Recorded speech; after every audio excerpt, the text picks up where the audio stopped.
When you look at the blue zones around the world, one of the things you see they all have in common is that connection they have with their friends and their neighbors and the people in their community. I was studying Okinawa and they have this concept called moai, and it's this group of people that come together all the time and they're there for you when things are bad and you have problems that you need to get through, or to celebrate when times are good. But here in the US and most of the Western world, we came into the world craving the connection with others, but everything we've done is brought us further and further apart.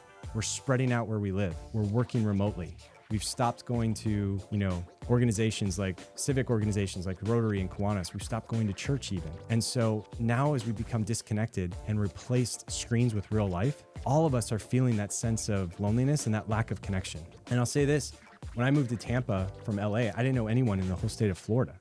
And I had to rebuild that network. And there were so many times I felt like my entire world just revolved around my wife and kids. And that's okay, those people are important. But we all need that next level of connection, those friends that we are a part of a group, part of something bigger. And so we started here going on a morning walk at 6 a.m. every Wednesday with a group of guys. I'll tell you why we did it is because it was a way in which you could feel like you were being heard, you could be vulnerable, and you could be part of something bigger than yourself. And no matter what happened that day, whether it was hot or cold, whether I got to talk a long time or I listened, the rest of that day after 6 a.m. was always better than on the days I didn't do those things. So why are we walking? We're not getting drinks.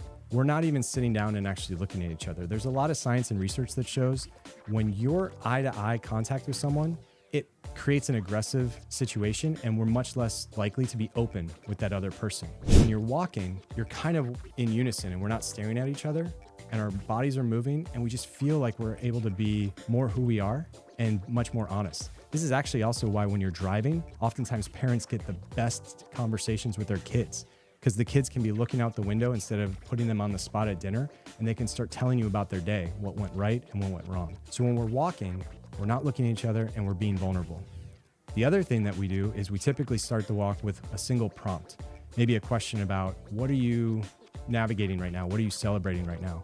What changes are going on in your life? Who or what have you been avoiding that's caused any issues in your life? We make sure that everyone has a chance to answer that question and share with the group. Now, one of the keys that I want to point out here is when you do that exercise, oftentimes most of us think in our heads and we spend so much of our brain focusing on what we're going to say as opposed to listening to what everyone else is saying. And if you can use that time instead to focus on empathy and really spend 100% of your time listening to what someone else is sharing, it's so much more impactful and brings so much more fulfillment than if you're just worried about yourself. And when people are sharing, we're not there trying to solve their problems.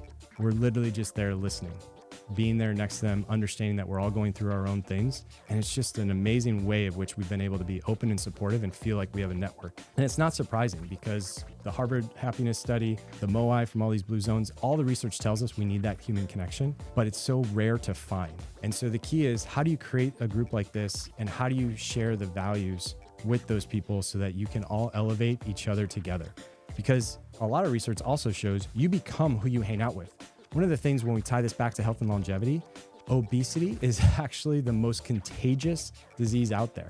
If you're surrounding yourself with others that are not taking care of themselves, you're going to eventually be that same way too. And so the more you can surround yourselves with people that are willing to be open, willing to be vulnerable, willing to share, then you're going to have those same traits yourself and feel so much better. And it's really just a key that it's not about just what you eat. It's not about how many hours you slept. Most of those days I sleep less because I have to get up at 5:30 for these walks. But that human connection means we're not chasing happiness, but instead we're letting it come to us as we connect with other people and we break some of those cycles of what we've done to become disconnected with each other and instead recreate those bonds just like they have in Okinawa here in the United States. So that's been my experience in Tampa, and I would welcome everyone here. If you already have your network, make sure you take advantage of that. And if you don't, figure out ways in which you can find new ways throughout the day, throughout the week, to connect with the people that matter to you so that you can have that human connection that we desperately need. We are social animals, but the more we spend time with alone,